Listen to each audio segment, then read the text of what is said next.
Eu tenho que continuar. Tenho que continuar porque o Paysandu foi goleado ontem à noite no Mangueirão, 3-0 para o Santos. E no vídeo de hoje, vamos analisar como foi esse confronto que deixa uma ferida aberta na equipe bicolor. Meu nome é César Marim, sou criador do canal Bastidores e convido a todos que não conhecem o meu trabalho a conhecer através desse vídeo de vídeos antigos. Gostando? Se inscrevam no canal, deixe seu like, acione as notificações e comentem. Podem comentar à vontade, concordando, discordando de mim, sempre dando a opinião de vocês. É bem legal, assim o YouTube vai entender que vocês estão gostando do nosso conteúdo e vai compartilhar o nosso conteúdo para as demais pessoas. A proposta do canal é analisar o futebol paraense, como no vídeo de hoje vamos analisar esse Paysandu 0, Santos 3. Foi um Paysandu que até os 20, 25 minutos do primeiro tempo fez uma boa partida, um jogo equilibrado até esse momento, porque o Paysandu atacava, o Santos também atacava, o Paysandu já tinha dado 2 finalizações certas ao gol, o Santos também 2, poste de bola muito dividido entre as duas equipes tentando fazer algo, então foi um início de partida, até pelo menos metade do primeiro tempo, bom da equipe do Paysandu. Lembrando que o Paysandu encarou a melhor equipe da Série B, a equipe de maior investimento, com os melhores jogadores. Uma equipe que, para mim, vai ser a campeã. Acesso, para mim, já está praticamente garantido da equipe do Santos, pelo que apresenta, e praticamente vai ser a campeã da Série B. Então, é um jogo difícil. Foi um jogo difícil para a equipe do Paysandu. E o Paysandu conseguiu, nesse início, equilibrar as coisas. Depois, não. Depois, o Paysandu cai muito de produção, a gente vai falar aqui sobre isso. Algumas individualidades não conseguiram render o que poderia render, ou pelo menos que a gente esperava que rendesse, ou pelo menos que o Hélio dos Anjos esperava o que rendesse, não renderam, e as individualidades do Santos apareceram. Aí, o Santos, um time mais qualificado quanto o Paysandu, e o Santos demonstrando essa técnica e essa individualidade, o Paysandu não, aí fica bem mais tranquilo para o Santos vencer a partida. Mas foi um Paysandu que foi bem até metade do primeiro tempo tentando atacar a equipe do Santos. O Paysandu foi prejudicado com as 2 substituições no início do jogo. Cerca de 7, 8 minutos de jogo, o Boia sai lesionado, entra o Jean Dias. Depois, 5 minutos depois, o Jean Dias sai lesionado e entra esse Garcia. Ou seja, o Hélio dos Anjos fez 2 substituições em 14 minutos de jogo. É lógico que isso prejudica, mas isso não concretiza a derrota do Paysandu. Muito pelo contrário, porque o Paysandu, querendo ou não, estava com seus 11 jogadores em campo, estava jogando com esse Garcia, que foi a terceira opção de ataque do Paysandu para a partida. Esse Garcia que até pouco tempo atrás era titular da equipe do Paysandu. Então, isso não concretiza a derrota da equipe do Paysandu. Mas é claro que você começa a fazer substituições e perder algumas possibilidades de você mexer até no segundo tempo. Essa questão do Wesley Garcia é bem interessante de tratar aqui, porque o Wesley Garcia ontem e hoje é a terceira opção de ataque pelos pontas da equipe do Paysandu. Porque até um tempo atrás o Wesley Garcia era titular da equipe do Paysandu, um destaque da equipe, artilheiro da Série B, artilheiro da equipe do Paysandu na Série B. Ontem ele foi reserva do Boia, saiu o Boia, entrou o Jean Dias e depois que entrou o Wesley Garcia, eu até penso, se o Edinho tivesse condições, talvez o Wesley Garcia fosse a quarta opção. Eu não entendo por que o Wesley Garcia caiu tanto de patamar no conceito do Hélio dos Anjos, para hoje ser a terceira opção pela ponta da equipe do Paysandu. Sendo que é um jogador, não estou falando que ele é um craque, extremamente diferencial, que ele não viveu momentos baixos na equipe do Paysandu, viveu nessa própria Série B.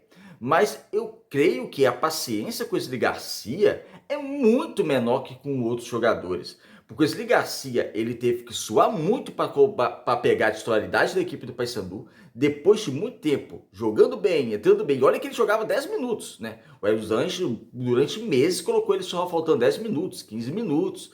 Então, ele teve que demonstrar nesse tempo curto. Demonstrou, virou titular, depois oscilou, realmente, depois ele caiu de produção. Mas essa queda de produção já levou o jogador hoje para ser a terceira opção de ponta da equipe do Paysandu. Paulinho Boia chegou agora e já é titular indiscutível da equipe do Paysandu.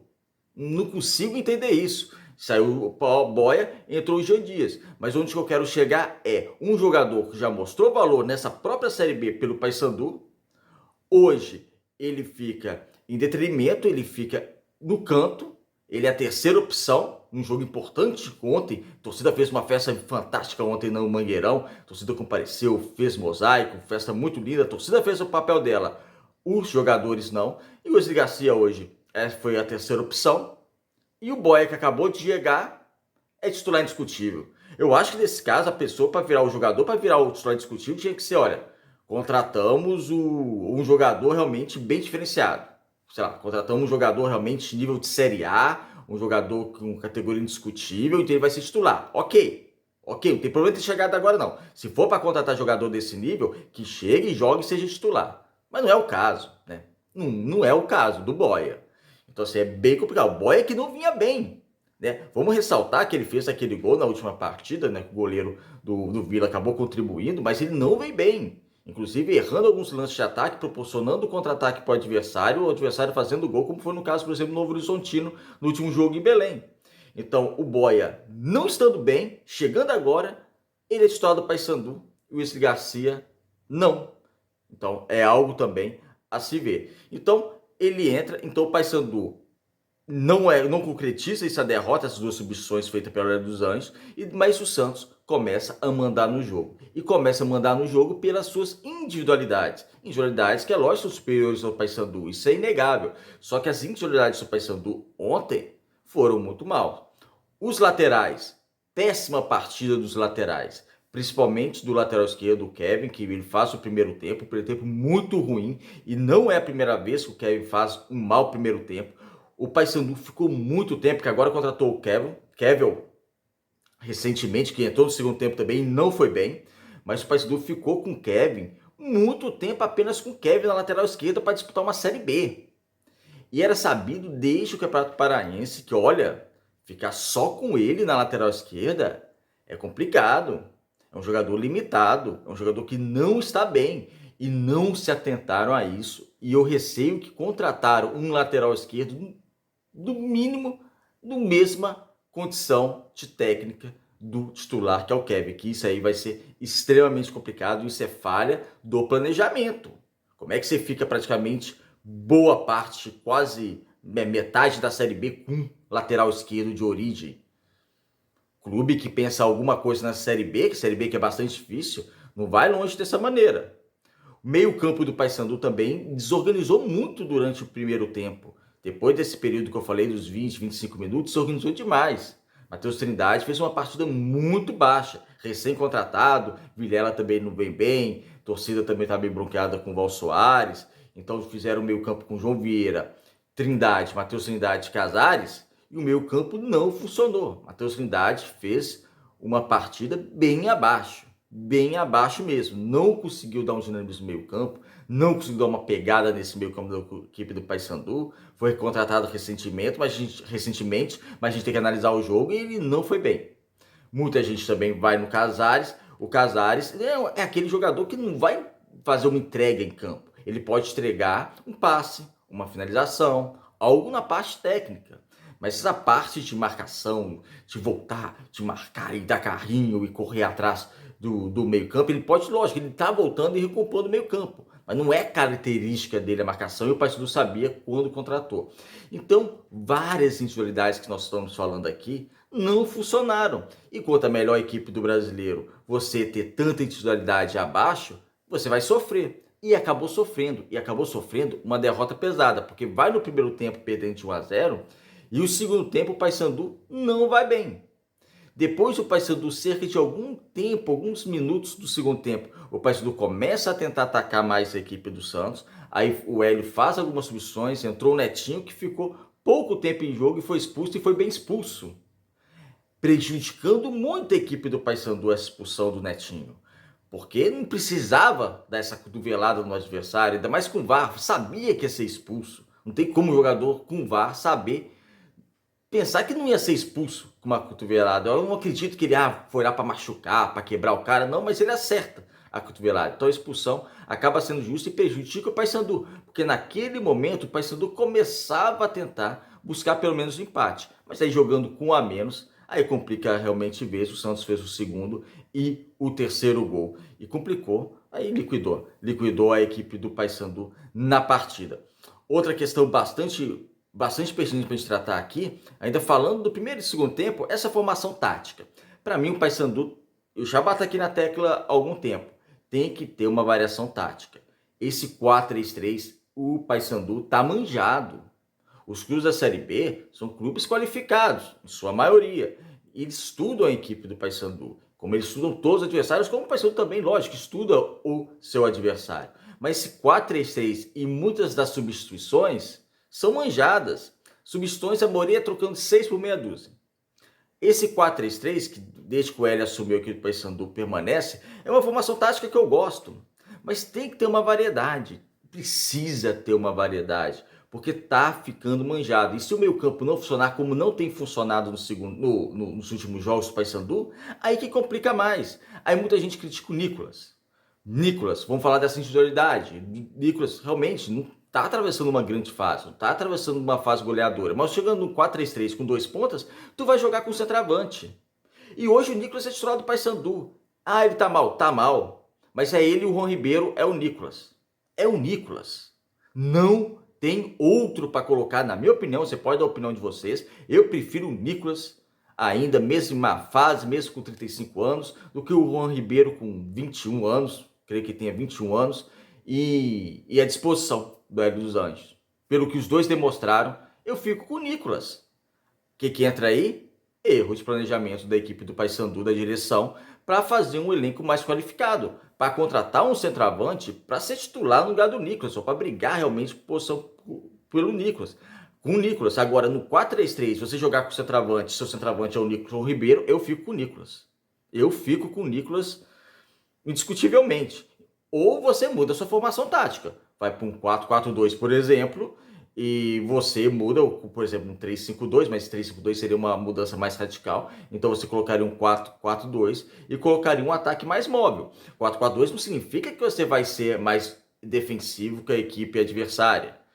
Não significa, vai ser mais defensivo que o 4-3-3. Não, talvez com um quadro meio campo você vai ter mais estabilidade defensiva e também ofensiva. Talvez sua parte ofensiva contribua também, seja melhorada. É lógico, isso é tudo questão do jogador que vai entrar, dos treinamentos. Mas eu acredito que o Paysandu precisa mudar essa formação tática. Precisa testar outra variedade, porque o Paysandu está muito previsível. Mas nesse 4-3-3, o meu centroavante é o Nicolas. Aí vocês dão a opinião de vocês, se vocês mudariam ou não mudariam. Mas para mim não tem onde correr, não. Para mim não tem onde correr. Do elenco que tem, seria realmente o Nicolas, o titular. E eu gosto do Nicolas. Eu acho que ele não está vivendo boa fase. Eu acho que o Paysandu precisava ter investido em outro centroavante. Esse centroavante para ser titular da equipe do Paysandu. Isso aí eu posso concordar com se você tivesse opinião. Mas desse elenco, para mim, teria que permanecer com o Nicolas, porque aí entra também a questão de falta de opções de qualidade para a equipe do Paysandu. Paysandu que no cenário do Campeonato Brasileiro terminou o primeiro turno com 24 pontos. Nesse pensamento de se livrar do rebaixamento, ok, conseguiu a meta, porque vamos supor 24 no primeiro turno, 24 pontos no segundo turno, chega a 48, escapa tranquilo do rebaixamento. Porque essa vai ser a briga do Paysandu. Vai ser para não ser rebaixado. Essa questão de acesso e tal, para mim, eu estou batendo isso na tecla desde o início.